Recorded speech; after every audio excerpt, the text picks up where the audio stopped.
Hey everyone, and welcome back to Happy Sleep. If you're watching this, there's a good chance you're one of two people. Either it's the middle of the night and sleep is just not happening, or you're finally winding down and getting ready for a deep, restful night. Whatever your reason, I'm glad you're here. In today's video, we're going to talk about the bizarre phenomenon of nature called quantum superposition. But before we begin, I have a quick request. If you're enjoying our time together, please subscribe to the channel for more sleep support. Also, I'm genuinely curious. Drop a comment below and tell me where in the world you're listening from and what time it is for you right now. It's always so amazing to see our global community of sleepers connecting right here. Okay, with that said, let's all get comfortable and begin. Have you ever felt like you're in two places at once? Maybe you're at your desk, but your mind is on a beach in the Maldives. Or perhaps you've had to make a choice so difficult it felt like both outcomes were happening simultaneously in your head. Well, what if I told you that this isn't just a feeling? What if I told you that in the real physical world, on the tiniest of scales, things can actually be in multiple places, in multiple states, all at the very same time? This isn't science fiction. It's a fundamental rule of the universe. It's the beautifully bizarre, mind-bending principle of quantum superposition, and today, we're going to pull back the curtain on one of the biggest secrets of reality itself. So grab your comfiest chair, and let's take a dive into a world where the rules of our everyday lives get completely thrown out the window. Imagine you have a coin, a simple, ordinary coin. If you flip it, it spins through the air. Now, while it's spinning, before it lands, what is it? Is it heads? Is it tails? You could say it's neither, or in a way, it's both at the same time. It exists in a blurry, undecided state of possibilities. It has the potential to be heads and the potential to be tails. This spinning coin is a great, though very simplified way to start thinking about superposition. In the quantum world, before we look at a particle, like an electron, it can exist in a combination of all its possible states at once. Just like our spinning coin is a blur of heads and tails, it's not that we just don't know what state it's in. The truly strange part is that reality itself hasn't decided yet. The particle is literally in all those states simultaneously.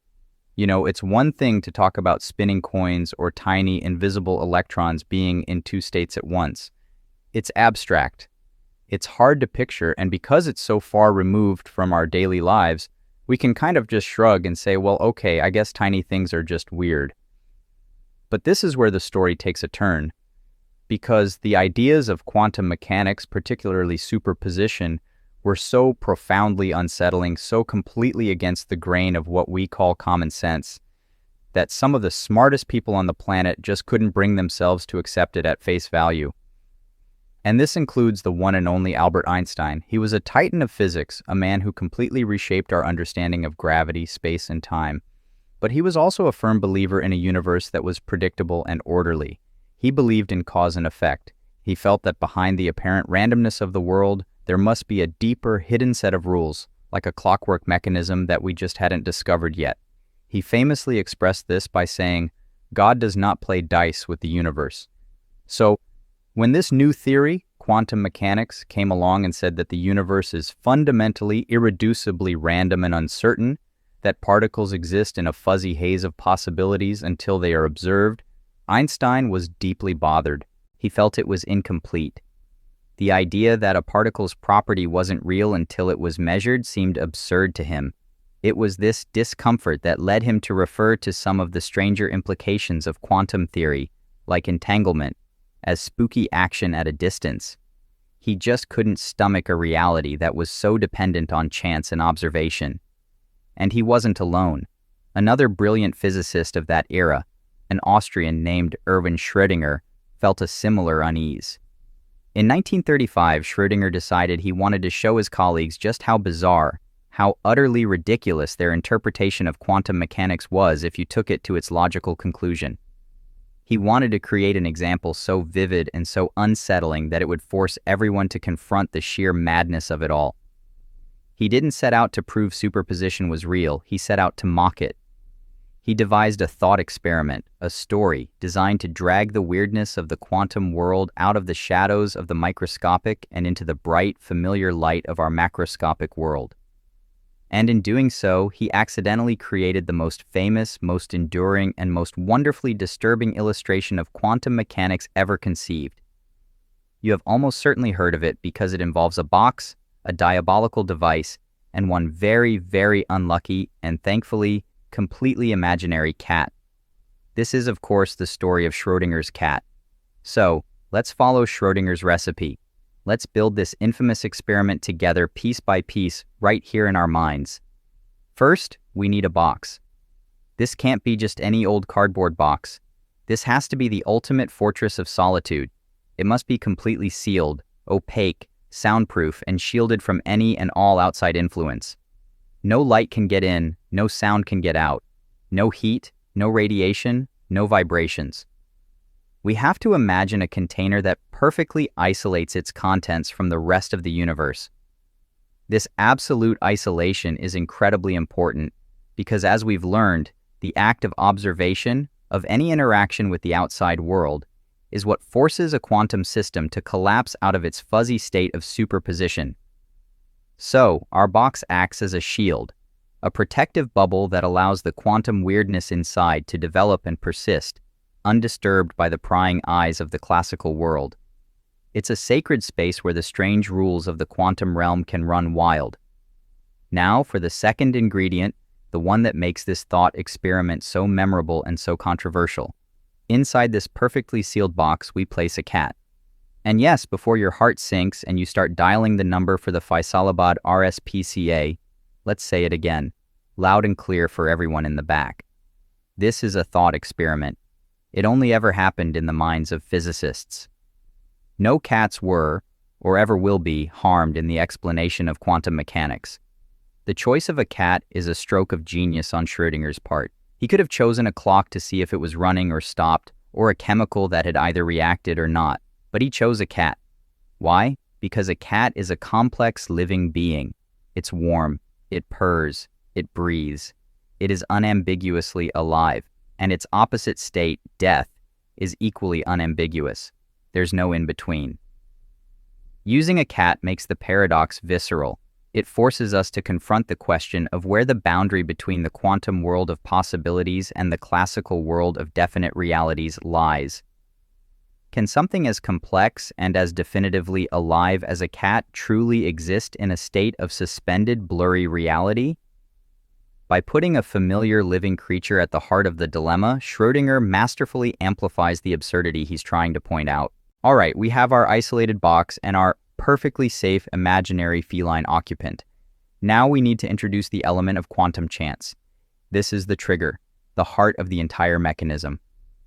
Alongside the cat, we place a very peculiar device.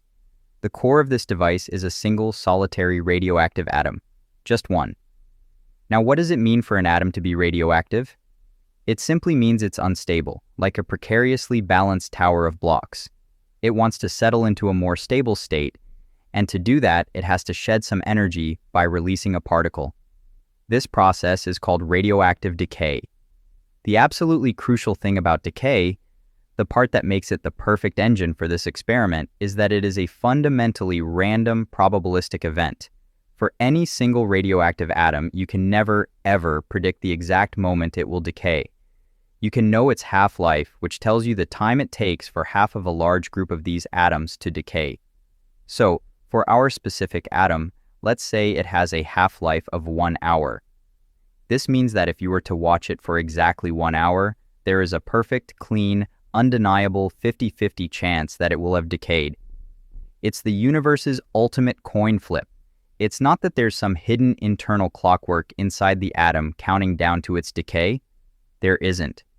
According to quantum mechanics, until it actually decays, the atom exists in a superposition. It is a perfect blend of two states, the state of being an intact, not decayed atom, and the state of being a decayed atom. It is both simultaneously.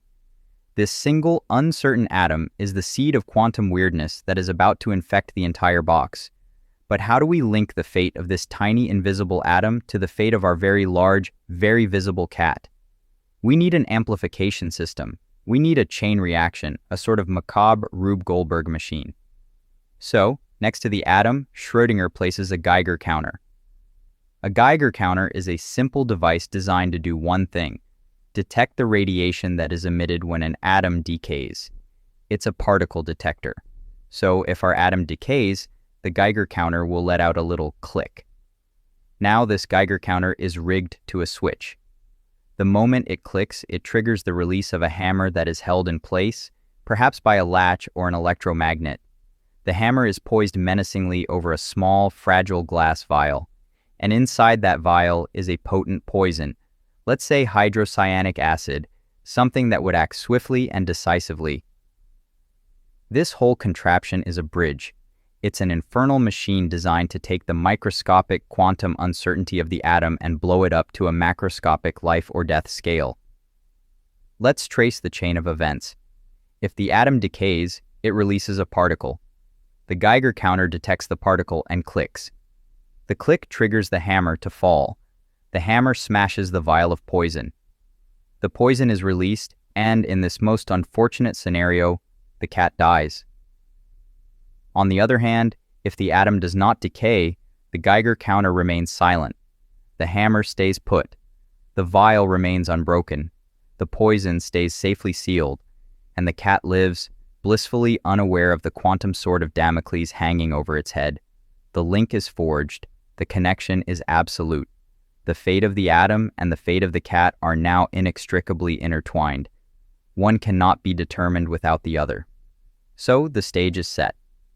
The box is sealed. The clock starts ticking. We wait for exactly 1 hour. At the end of that hour, the 50-50 probability window for the atom's decay has passed. Now comes the gut-wrenching question: what is the state of the cat inside the box?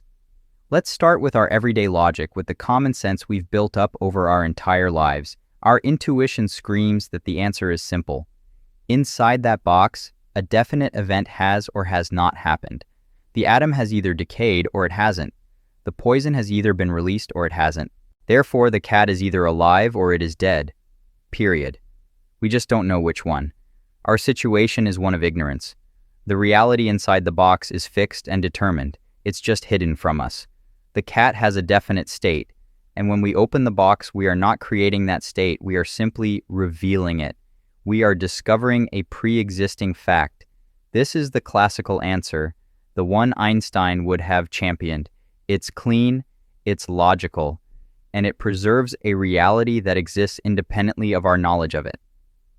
But quantum mechanics looks at this situation and says something so profoundly strange, so utterly counterintuitive, that it still sends shivers down the spine. It says our classical logic is wrong. It says that as long as the box remains sealed, reality has not made a choice. Let's go back to that radioactive atom. We established that, as a quantum object, until it is measured or observed, it exists in a superposition of states. After 1 hour, it is not decayed or not decayed. It is in a perfect 50-50 blend of being both decayed and not decayed at the same time. Its wave function, the mathematical description of its reality, contains both possibilities as equally real components. But remember our diabolical contraption? We built it specifically to link the cat's fate directly to the atom's state. This is a process physicists call entanglement. The cat's aliveness is now handcuffed to the atom's wholeness. The cat's death is handcuffed to the atom's decay. They are no longer two separate systems. They have merged into a single, inseparable quantum entity.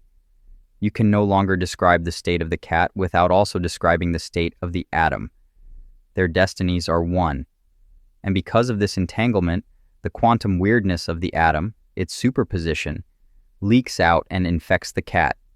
The cat itself is pulled, dragged kicking and screaming, into the fuzzy, indeterminate world of the quantum. So, according to the standard interpretation of quantum mechanics, the cat inside the closed box is not alive or dead. It is in a superposition of being both alive and dead simultaneously. Let that sink in. It's not that the cat is sick. It's not that it's dying. It's not that it is flickering between life and death a billion times a second.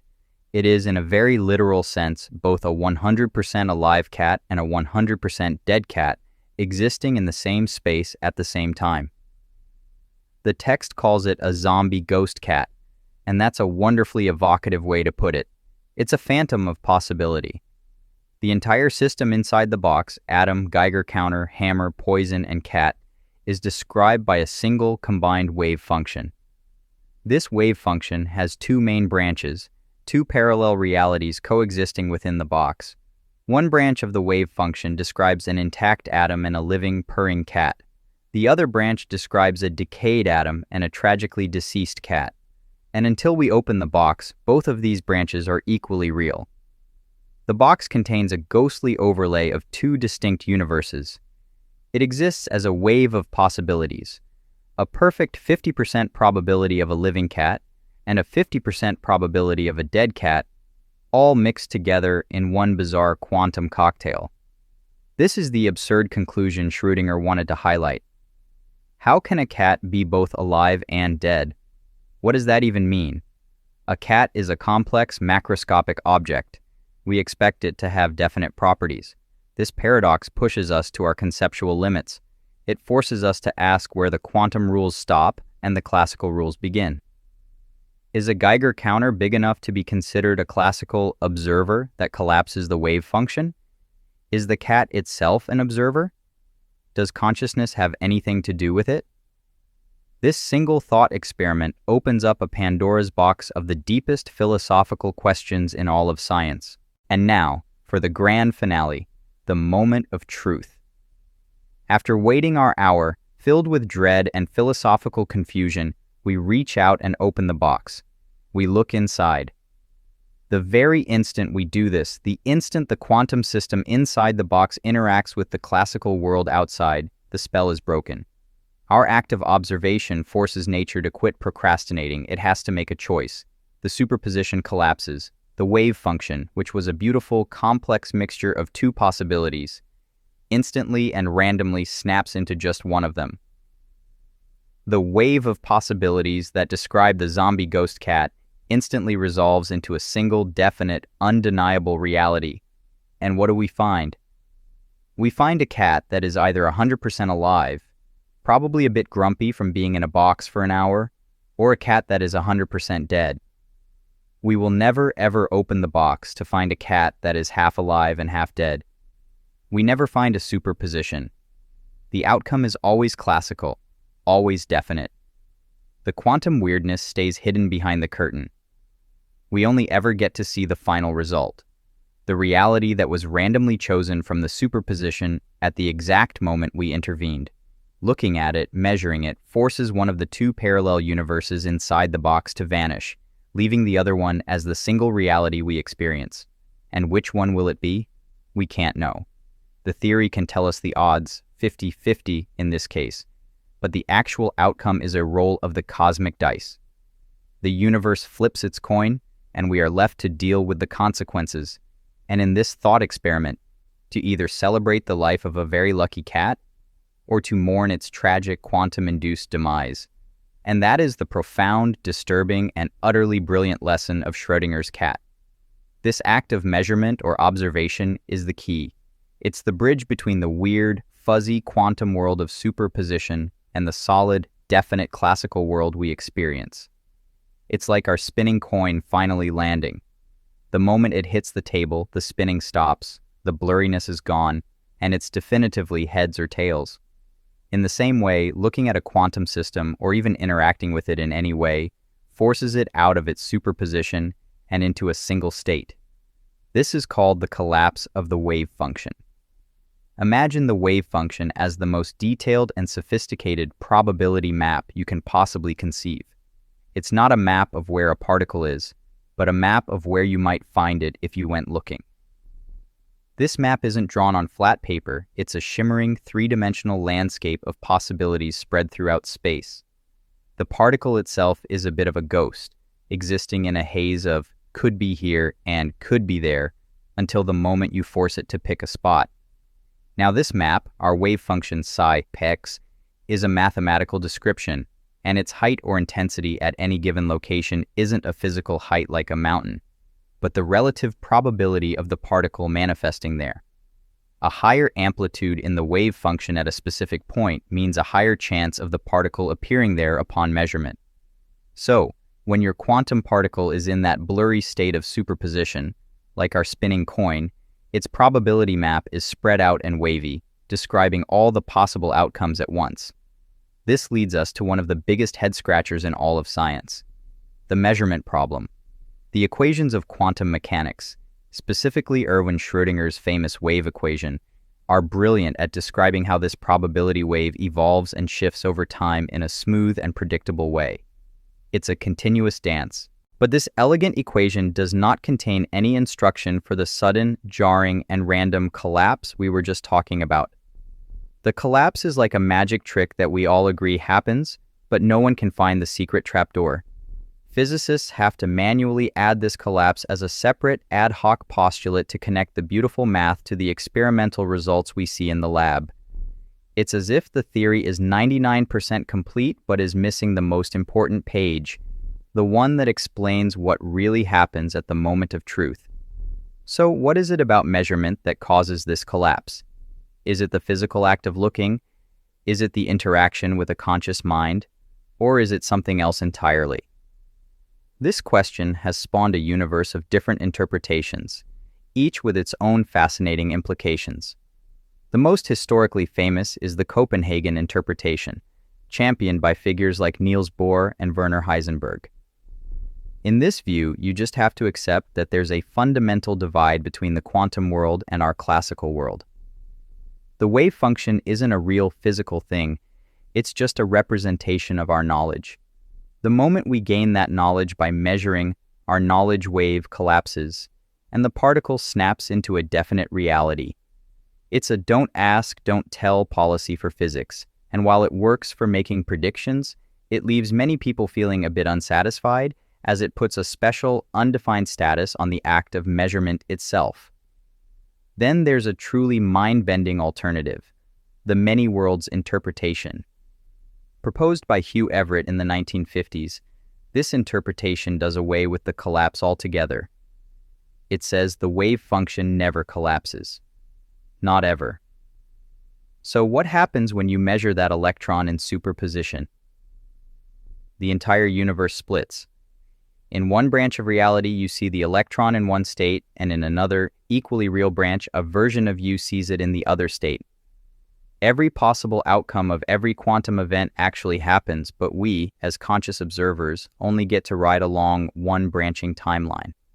The blurry superposition doesn't vanish, it just decoheres, meaning the different branches stop interacting with each other. In this view, the coin never lands on just heads or tails. Instead, the universe splits into one where it landed heads and one where it landed tails, and both versions of you are equally real, just unaware of each other. More recently, other theories have emerged that try to put the collapse on a more concrete physical footing. These are called objective collapse models. The idea here is that collapse isn't triggered by a mysterious observer, but by something in the environment. One prominent suggestion from renowned physicist Roger Penrose is that gravity is the culprit. His reasoning is that a particle in two places at once would create two different competing warps in the fabric of space-time. According to Einstein's theory of general relativity, this is a no-go. The universe, he suggests, can't tolerate this kind of fuzzy reality for long, and for large enough objects, the conflicting space-time geometries force a spontaneous and objective collapse. The key here is that these models aren't just philosophical musings, they make testable predictions. If a wave function is constantly being jostled by some background noise that causes it to collapse, then even when it's not in a superposition, particles should be ever so slightly jiggling because of it. This would cause a tiny but detectable emission of radiation from matter. Scientists have built incredibly sensitive experiments, deep underground to shield them from other cosmic interference, to look for this exact signal. So far, they haven't found it, placing serious constraints on these physical collapse models, and suggesting that if such a process exists, it's even subtler than we first imagined. The collapse of the wave function is the quantum version of the spinning coin finally landing. It's the transition from a realm of fluid potential to our concrete single reality. It's the process that, for reasons we are still fiercely debating, connects the bizarre but mathematically precise quantum world with the definite, tangible world we experience every day. It remains one of the most profound and active frontiers of human knowledge, a puzzle that sits at the very heart of reality. Let's see this in action with one of the most famous and mind-boggling experiments in all of physics, the double-slit experiment. First, let's set the stage properly. This experiment isn't new. In fact, its roots go all the way back to the early 1800s, to a brilliant polymath named Thomas Young. He was trying to settle a fierce debate about the nature of light. Was it a stream of tiny particles, as the great Isaac Newton had argued, or was it a wave? Young's genius was in realizing that if light were a wave, it should do something very specific when it passes through two slits. Think about water. If you drop two stones close together in a pond, you get ripples. Those ripples spread out, and where they meet, they interfere with each other. Where a peak from one wave meets a peak from another, they create a super big peak. Where a peak meets a trough, they cancel each other out, and the water is calm. Young did the equivalent with light, and to everyone's astonishment, he saw that same telltale pattern of alternating bright and dark bands, an interference pattern. For over a century, that seemed to settle it. Light was a wave. But then, in the early 20th century, things got messy again. Scientists discovered the photoelectric effect, which showed light behaving not as a wave, but as a stream of particle-like packets of energy, which we now call photons. So which was it? Was light a wave or a particle? The baffling answer, it turned out, was yes. It depends on what you ask it to do. This is the famous wave-particle duality, and it's the first big clue that the quantum world operates on a logic far different from our own. Now, let's fast forward to the modern version of the experiment, the one you described, which uses electrons. Why electrons? Because they are, for all intents and purposes, particles. They have mass and charge. You can bounce them off things. They feel like tiny, tiny bullets. So, the setup is as you said. You have a source that fires electrons one at a time, like a machine gun firing individual bullets very, very slowly. You have a wall with two slits, and you have a phosphorescent screen that glows for a brief instant at the exact spot where an electron hits it. Let's run the experiment with one slit open. We fire our electrons one by one by one. Each one makes a tiny bright flash on the screen, a single dot. We mark each flash, and after we fired thousands of them, we look at the pattern. It's a single, broad blob, centered right behind the open slit. It looks just like the pattern you'd get if you were spraying bullets at a wall with one hole in it. Some would go straight through, but many would ricochet off the edges of the slit, creating a spread-out distribution. This is exactly what we see. So far, so good. The electrons are behaving like perfectly normal, well-behaved particles. We do the same thing with the other slit open, and we get another blob, centered behind that slit. Now for the moment of truth. We open both slits. Our classical common-sense brains tell us that since each electron is a single particle, it must go through either the left slit or the right slit. Therefore, the final pattern on the screen should just be the sum of the two single-slit blobs. We should see two bright bands, one behind each slit. But that is not what happens. Not even close. What we see as those individual dots slowly accumulate is a series of many stripes, a stunning interference pattern, just like Young saw with light waves. There are bright bands where lots of electrons are hitting, and dark bands in between where almost no electrons are landing. This is the heart of the mystery. We are not firing a wave of electrons, we are firing individuals. Each electron makes a single point-like impact, proving it is a localized particle when it arrives. Yet, collectively, they arrange themselves in a pattern that can only be created by waves interfering with each other. So how does a single electron with no other electrons around to interfere with know to avoid the dark areas? The only logical conclusion is that the single electron is interfering with itself. This is where we have to abandon our classical intuition completely. We think of an electron as a tiny ball. But in the quantum world, it isn't. It's better described by its wave function, a kind of probability wave. This isn't a physical wave of stuff, like water or sound. It's a wave of information, a wave of possible locations, possible energies, possible histories. When we fire an electron, its wave function spreads out, like a ripple of possibility. By the time it reaches the two slits, this wave of possibility passes through both openings simultaneously. The electron exists in a superposition, a ghostly state of having gone through both the left slit and the right slit at the same time. On the far side of the slits, these two probability waves, one from the left slit and one from the right, spread out and overlap. Just like water waves, they interfere. In some directions, the peaks of the two probability waves line up. This is called constructive interference, and it creates a region of high probability. In other directions, the peak of one wave meets the trough of the other. This is destructive interference, and it creates a region of zero probability. The screen, then, becomes a probability map. When the electron's wave function finally collapses, when it is forced to pick a single location to manifest as a particle, it is far more likely to appear in a bright band, a high probability region, and impossible to appear in a dark band, a zero probability region. This is why over thousands of individual seemingly random clicks, the beautiful orderly interference pattern emerges. Each electron is guided by this invisible wave of probability. Now, for the part that feels truly spooky, the act of looking. What happens if we try to catch the electron in the act of being in two places at once? What if we install a sophisticated detector right at the slits that can tell us with certainty which hole any given electron went through? We set up the detectors, open both slits, and start firing electrons again. The detector dutifully beeps. Electron number 1, left slit. Beep. Electron number 2, right slit. We get the which path information we were after. But when we look at the screen, something has been lost.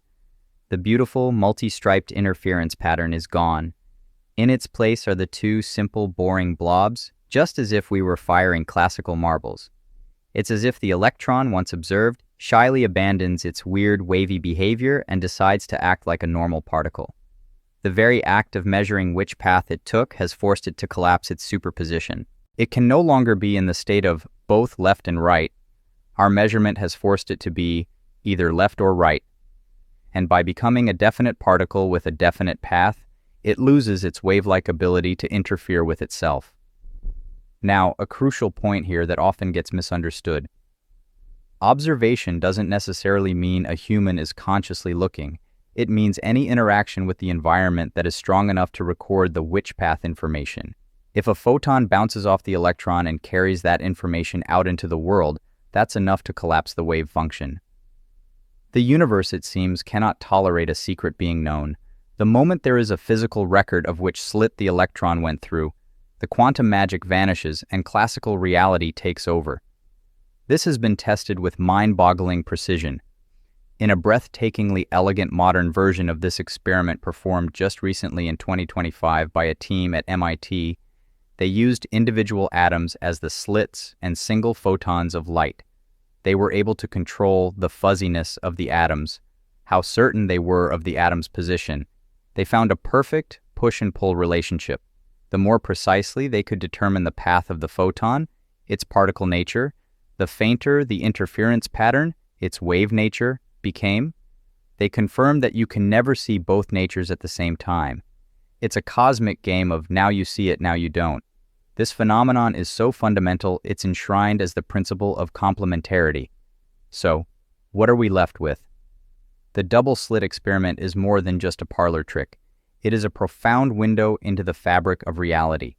It shows us that at its most fundamental level, the universe is not made of tiny billiard balls. It is made of entities that exist as a haze of possibilities, described by waves of probability. They are not either particles or waves. They are something else entirely, something our classical brains struggle to visualize, and they present one face or the other depending on how we question them. The act of measurement is not a passive reading of a pre-existing state. It is an active process that forces a definite outcome from a soup of potential. As the physicist John Wheeler put it, we are not just observers, but participants in the universe. The double-slit experiment, in all its simple, elegant weirdness, demonstrates that the quantum world remains fuzzy, uncertain, and full of multiple potentials until an interaction, a measurement, pins it down into the single, concrete reality we experience.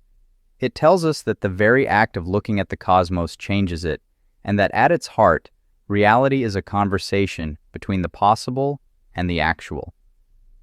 So, this all sounds like bizarre, philosophical stuff that only happens in labs with tiny particles. You've hit the nail on the head. It's the most natural question in the world. If an electron can be in two places at once, why can't I? Why can't my coffee cup be both on the desk and in the kitchen, or that book be both open and closed? The answer is as beautiful as it is fundamental, and it lies in a process we call quantum decoherence. Think of it as the universe's ultimate gossip. In the pristine, quiet isolation of a lab, we can create conditions where a single electron or a single atom can keep its quantum secrets to itself. Its wave function, that cloud of probability, remains pure and unmeasured, allowing it to explore multiple realities simultaneously. It's like a secret that only one person knows. It's easy to keep. But now, imagine that secret is you, a living, breathing cat, made of an almost uncountable number of atoms, somewhere in the realm of 1 billion of them. Every single one of those atoms is constantly jiggling, buzzing, and interacting. Now, you're not just one secret. You are a walking, meowing library of secrets. And you're placed inside a box. The air molecules in that box are constantly bouncing off you, trillions of them, every second. Each bounce is a tiny, tiny measurement. A photon of light, even in the darkness, is interacting with your fur. The vibrations of heat, the thermal energy, are causing every atom in your body to constantly communicate with every other atom. In this chaotic, bustling environment, there is no such thing as a secret. The moment a single atom in a radioactive nucleus thinks about being decayed and not decayed, the air molecule that bounces off it carries that information to the wall of the box, which carries it to the outside air, and so on and so forth, in an unstoppable avalanche of information leakage. This is decoherence. It's the rapid, uncontrollable sharing of quantum information with the environment. It's like trying to keep a secret in a small town where everyone is connected. The moment one person knows, everyone knows, and the possibility of the secret remaining a secret collapses into a single, known reality. So, for a cat, or a coffee cup, or anything large and warm and messy, decoherence happens faster than you can blink. It's instantaneous on our human timescale. The superposition, the state of being both alive and dead, is destroyed before it can even be said to have properly existed. The quantum fuzziness is constantly being measured and collapsed by the world itself, pinning everything down into the definite, classical reality we know and love. This is why we live in a world of solid objects and not probabilistic ghosts. But here's the thrilling part. Just because this quantum weirdness is hidden from our everyday view doesn't mean we can't access it. We've become quantum locksmiths. We've learned that to harness this power, we have to create an environment so quiet, so isolated that decoherence can't happen. We have to stop the universe from gossiping. And this is the monumental engineering challenge at the heart of building a quantum computer. Imagine taking a single tiny particle, often an atom or a specially crafted electrical circuit that can behave like an artificial atom, and placing it in the most silent, isolated prison imaginable. These machines are often cooled to within 1,000th of a degree of absolute zero, the temperature where all classical motion nearly stops. They are shielded from all stray magnetic fields and every whisper of electromagnetic radiation. We are creating, in a very real sense, a tiny pocket of the primordial universe, a place where quantum secrets can be kept, and where superposition can live long enough for us to use it. And what we use it for is the qubit. Now let's really sit with this idea of a qubit because it's the engine of this whole revolution. Your classic computer bit is a wonderful, reliable thing. It's a light switch, as you said, on or off, 1 or 0. There is no in-between. Every photo on your phone, every word in this sentence, every calculation that got humans to the moon was ultimately just a breathtakingly long and complex sequence of these on-off switches being flipped. It's a binary world, and it works. But a qubit is something else entirely. It's not a light switch, it's a dimmer switch. And not just any dimmer switch, it's a dimmer switch that can be in every possible position at the same time. This is the magic of superposition applied to information. When a qubit is in a superposition, it isn't a 1 and it isn't a 0. It is a specific, precise blend of both. We can describe this blend using probabilities. It could be, as you said, 70% likely to be a 0 and 30% likely to be a 1 when we finally measure it. But here's the crucial part. Until we measure it, it genuinely is both. This blend is often visualized as a sphere, called the Bloch sphere, where the north pole is 0, the south pole is 1, and every single other point on the sphere represents a unique superposition state, a unique combination of 0 and 1. This means a single qubit can hold a continuous range of information, while a classical bit can only hold one of two discrete states. This is interesting, but the real power, the thing that bends the mind, reveals itself when you start linking qubits together. Let's do a thought experiment. Imagine you have two classical bits. As you said, they can be in one of four configurations, 0, 0, 0, 1, 10, or 11. To check all four possibilities, a classical computer has to loop through them one by one.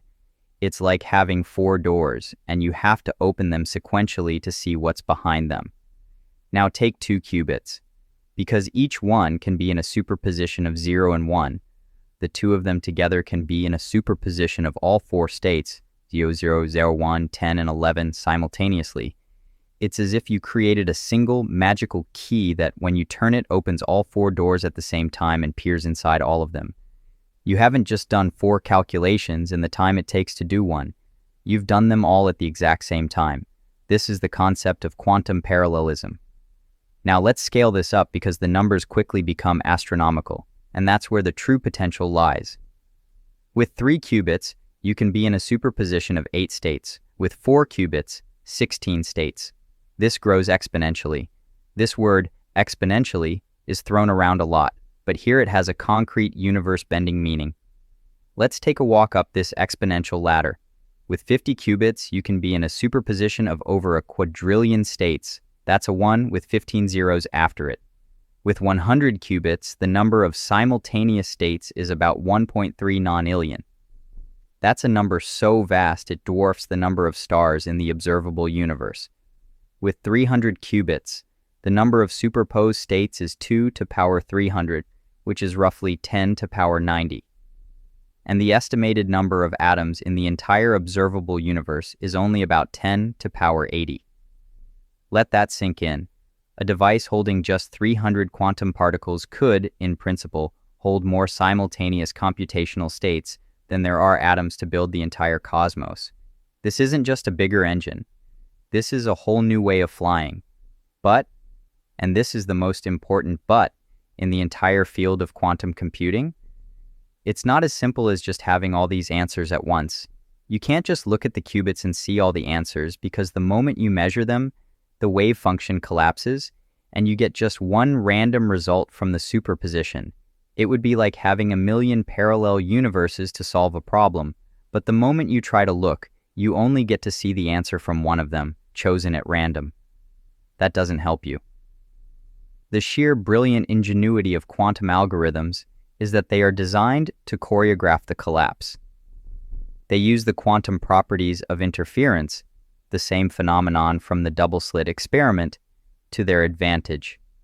Think of each possible answer in the superposition as a wave. A well-designed quantum algorithm manipulates the qubits so that the waves representing the wrong answers interfere with each other destructively, canceling each other out, while the waves representing the correct answers interfere constructively, amplifying each other. So, when the final measurement happens, the collapse is not random. The probability is massively skewed towards the correct answer. It's like tuning a radio. You turn the knob until the static cancels out and the clear signal comes booming through. The algorithm ensures that when you finally look, the result you see is almost certainly the one you were looking for. This is why quantum computers aren't just faster computers for everything. They won't make your video games more realistic or speed up your web browsing in any meaningful way. They are specialty machines, exquisitely tuned for specific types of problems that are fundamentally intractable for classical computers. Let's explore a few of these because this is where the promise becomes tangible. First, simulating molecules and materials. A molecule is a quantum system itself. Its electrons don't orbit a nucleus like little planets. They exist in fuzzy, probabilistic clouds, and they can be correlated with each other in complex ways, a phenomenon known as quantum entanglement, which is another layer of weirdness we can think of as a spooky connection between particles.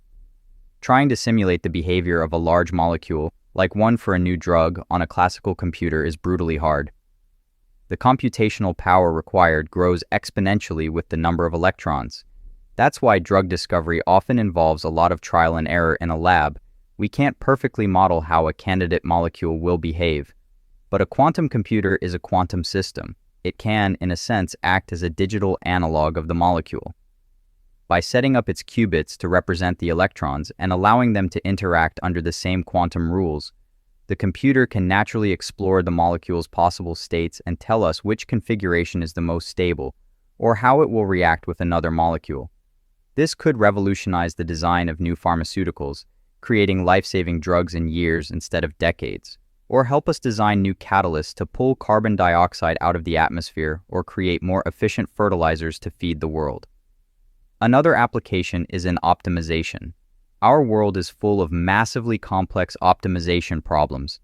Finding the best route for 1,000 delivery trucks, optimizing the shape of an airplane wing for maximum fuel efficiency, or managing the flow of energy across a complex power grid.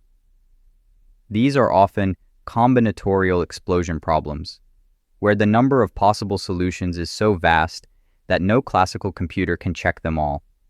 A quantum computer, with its ability to explore a vast landscape of possibilities in parallel, could find the optimal or very nearly optimal solution far more quickly.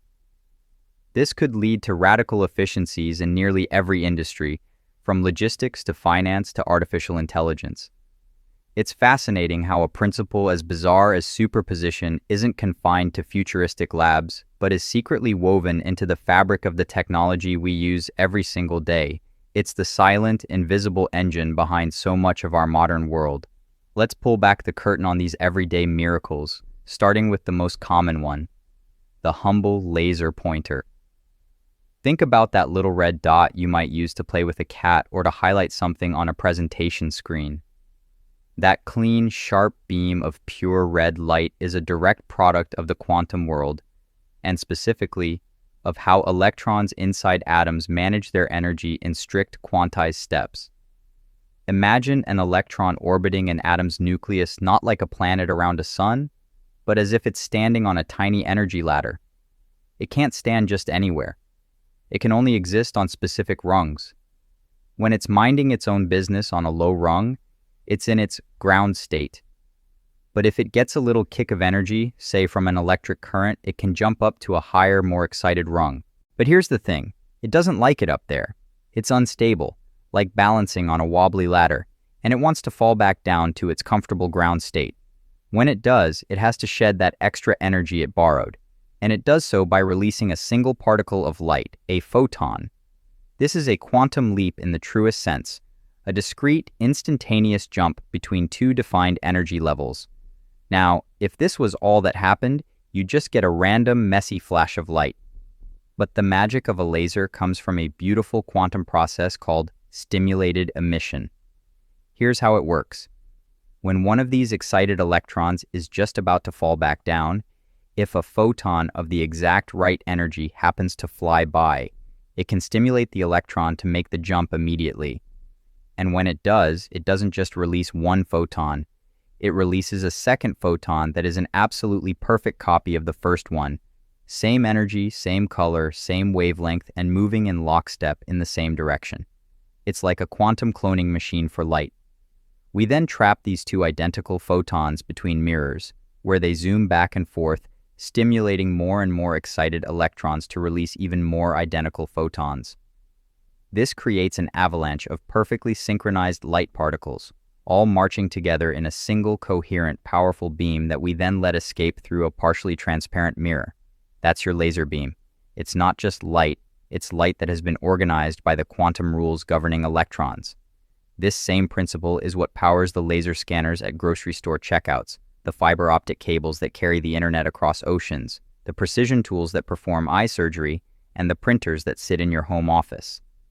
Every time you see that crisp red dot, you're seeing quantum superposition and energy quantization in action, a tiny light show directed by the rules of the infinitesimally small. And then there are the devices that truly define our modern era, the smartphones, computers, and televisions we can't imagine life without. The heart of every single one of these gadgets is the transistor, a tiny switch that can turn an electric current on and off, representing the ones and zeros of the digital world. And transistors are built from a special class of materials called semiconductors, whose entire existence and function are a quantum mechanical story. Think of materials as falling into three categories. You have conductors, like copper wire, which are like open highways where electrons can zip along with ease. You have insulators like rubber, which are like impenetrable walls, blocking electrons completely. And then you have semiconductors like silicon, which are the quantum masterpieces. They are like a drawbridge. Sometimes they are a wall, and sometimes they are a highway, and we have the remote control. This bizarre property comes from the wave-like nature of electrons and the concept of energy bands. In a semiconductor, the electrons exist in a sort of quantum limbo. There's a valence band, where electrons are stuck, bound to their atoms, and a conduction band where they are free to move and conduct electricity. In an insulator, there's a huge wide gap between these two bands, an impossible canyon for an electron to cross. In a conductor, the bands overlap, so it's easy, but in a semiconductor, the gap is small, a tiny quantum hurdle. By carefully adding tiny impurities, a process called doping, we can use our knowledge of quantum mechanics to manipulate this gap, making it easy to kick an electron from the valence band to the conduction band with just a tiny jolt of electricity. This precise control over the flow of electrons, this ability to use a small voltage to open and close the drawbridge, is what allows a transistor to act as a switch. And when you pack billions of these quantum-controlled switches onto a microchip, you get the processor that's running the device you're using right now. So every time you tap your screen or move a mouse, you are literally orchestrating a symphony of quantum events, guiding electrons through pathways designed by our understanding of their wave-like, probabilistic behavior. Perhaps one of the most profound medical applications of quantum mechanics is the magnetic resonance imaging, or MRI machine. This is a device that allows doctors to peer deep inside the human body without a single incision, and it works by listening to the quantum songs of the atoms within you. The star of the show here is the humble hydrogen atom, which is found in the water and fat molecules that make up a large part of our bodies. Now, deep inside the hydrogen atom is a single proton, and this proton has a property called spin. You can think of it as a tiny microscopic bar magnet, always pointing in some direction.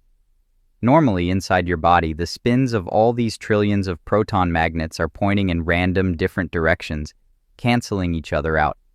But when you lie down inside an MRI machine, you are slid into an incredibly powerful, steady magnetic field. This is like a giant cosmic hand that reaches in and aligns all these trillions of willy-nilly little magnets, so that a good portion of them are now pointing in the same direction along the axis of the machine's magnetic field. They are now in alignment, but they're not happy about it.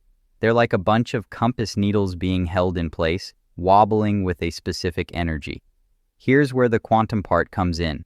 The machine then fires a precise burst of radio waves, a specific quantum of energy into the body. This pulse of energy is just right to knock these aligned protons out of their alignment. It's like giving them a precise push that makes them wobble, or precess, in sync. When the radio pulse stops, these protons don't just snap back instantly. They gradually relax, realigning themselves with the big magnetic field. And as they do, they themselves emit faint radio signals. This is the key. The exact timing and strength of this re-emitted signal depend on the environment the hydrogen atom is in. Is it surrounded by the dense tissue of a muscle? Is it in the fluid of a cyst? Is it in the fast-moving flow of blood? Each of these environments causes the protons to relax and sing their quantum song slightly differently. The MRI machine, with its supersensitive detectors, listens to these millions of tiny songs and, with the help of a powerful computer, translates them into an incredibly detailed, cross-sectional picture of your insides. So, an MRI scan is not an X-ray. It's not just blasting radiation through you. It's a sophisticated quantum duet, a conversation between a giant magnet and the innate magnetic properties of your own atoms, a conversation made possible by the proton's quantum spin. Now let's step beyond the familiar and into the truly cutting edge, where we're not just using quantum principles indirectly, but building machines that directly harness quantum weirdness as their core function. This is the realm of quantum sensing, and it promises to give us senses so sharp they border on the superhuman. One of the most stunning examples is the development of quantum gravity gradiometers. We all know gravity. It's the force that keeps our feet on the ground. But what if I told you that gravity isn't perfectly uniform everywhere? The pull of gravity is ever so slightly stronger over a dense deposit of metal ore underground and ever so slightly weaker over an empty underground tunnel or an aquifer. Detecting these tiny variations has huge implications, from finding mineral deposits to locating hidden archaeological sites, or checking for sinkholes forming under a city before the road collapses. The problem is, these variations are incredibly mind-bogglingly tiny, and they're drowned out by all the vibrations and noise of our world. Passing trucks, people walking, even microseismic shifts in the Earth. Classical gravity sensors struggle with this, requiring long, tedious measurement times to average out the noise. But quantum sensors are now overcoming this limitation in a spectacularly clever way, using the wave nature of atoms themselves. Here's how it works. Scientists take a cloud of atoms, typically rubidium, and use laser cooling to slow them down to a virtual standstill, chilling them to within a fraction of a degree of absolute zero. At these temperatures, their quantum wave nature becomes dominant. These ultra-cold atoms are then released into a free fall inside a vacuum chamber. Now, using a technique called atom interferometry, we essentially put each individual atom into a superposition of two different trajectories. It's as if each atom is taking two different paths at the same time. Precise laser pulses act like beam splitters and mirrors for these matter waves, creating an interferometer, but for atoms instead of light. After falling for a short distance, these two versions of the atom are recombined. Now, just like in the double-slit experiment, the waves interfere. The resulting interference pattern is exquisitely sensitive to the gravitational pull the atom experienced during its fall. A tiny difference in gravity will create a detectable shift in the pattern, but the real genius is in the next step. These sensors don't use just one cloud of atoms. They use two, one above the other, falling in perfect sync. By measuring the difference in the gravitational pull between the top cloud and the bottom cloud, the gravity gradient, they can instantly cancel out all the common noise, like the vibrations from the ground. It's like having two supersensitive microphones and subtracting the sound they both hear to isolate a single faint whisper. This common mode noise rejection is what makes these quantum sensors so powerful. They are so sensitive that, as demonstrated in a landmark 2022 paper in Nature, they can detect a buried tunnel just 2 meters wide from the surface, mapping it with a resolution of 0.5 meters. NASA is even developing a compact version of this technology to fly in space, aiming to map Earth's water supplies, like underground aquifers and polar ice sheets, with unprecedented precision from orbit. This isn't science fiction. It's happening right now. We are using the fuzzy, uncertain, wave-like nature of atoms to measure the most fundamental force in the universe, with a precision that classical physics could never hope to achieve. And finally, let's talk about a technology that uses the very act of looking to create unbreakable secrecy. Quantum cryptography, specifically a protocol known as quantum key distribution, or QKD. You mentioned that if an eavesdropper tries to intercept a message, their observation collapses the superposition, revealing their presence. This is the famous observer effect put to work as a security guard. Let's break down how this works in practice. Imagine two people, let's call them Alice and Bob, want to exchange a secret message so secure that they can be absolutely certain no one is listening in. They decide to use a quantum channel to establish a secret key, a random string of ones and zeros, that they will later use to encrypt and decrypt their actual message. Alice starts by sending Bob a stream of individual photons, or light particles. But she doesn't just send them as simple ones and zeros. She encodes each bit in the photon's polarization, which is the orientation of its wave vibration. And crucially, she randomly switches between two different sets of polarization for each photon she sends. For example, she might use a rectilinear set where vertical polarization means 1 and horizontal means 0, and a diagonal set where a 45-degree polarization means 1 and a 135-degree polarization means 0. This is where superposition comes in. When Alice sends a photon polarized at 45 degrees, it's not just a 1 in the diagonal basis. In the rectilinear basis, vertical-horizontal, this photon is actually in a perfect superposition of both vertical and horizontal. It's both and it's neither until someone measures it. Now Bob, on the receiving end, doesn't know which set Alice used for each photon, so he has to guess. He randomly chooses a filter, either a rectilinear or a diagonal one, for each incoming photon. If he guesses correctly, if he uses a diagonal filter for a diagonally polarized photon, he gets a clear, definite result. The photon passes through and he correctly records the bit, say, a 1. But if he guesses wrong, if he uses a rectilinear filter on a diagonally polarized photon, something fascinating happens. That photon, which was in a superposition from the perspective of the rectilinear basis, is forced to collapse. It has to randomly pick, become either vertically polarized or horizontally polarized. There's a 50-50 chance it will choose either one, meaning Bob has a 50% chance of recording the wrong bit. After sending a whole bunch of photons, Alice and Bob then get on a classical ordinary channel, one that can be listened to but not tampered with. And they do something brilliant. They compare notes only on which measurement basis they used for each photon, not the actual result. They say, for photon number 1, I used the rectilinear basis. What did you use? Bob replies, I used the diagonal basis. Alice says, okay, toss that one out, our readings are unreliable. But when they find a photon where they both use the same basis, they know with certainty that Bob's measured bit is identical to Alice's sent bit. They keep those bits and discard the rest to form their secret key. Now, here is the magic part. Let's introduce our eavesdropper, Eve. Eve wants to listen in. She intercepts the photon from Alice just like Bob does.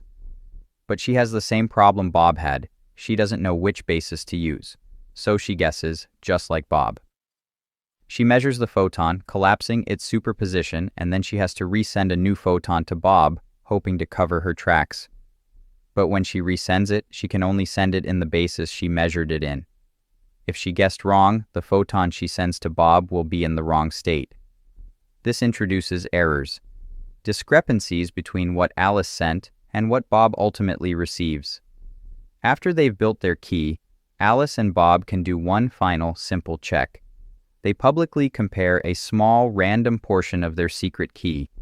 If they see a higher than expected error rate, if the bits don't match perfectly in that sample, they know with absolute mathematical certainty that someone was listening in.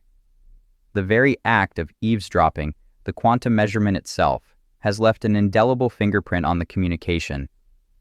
They then discard the entire compromised key and start over.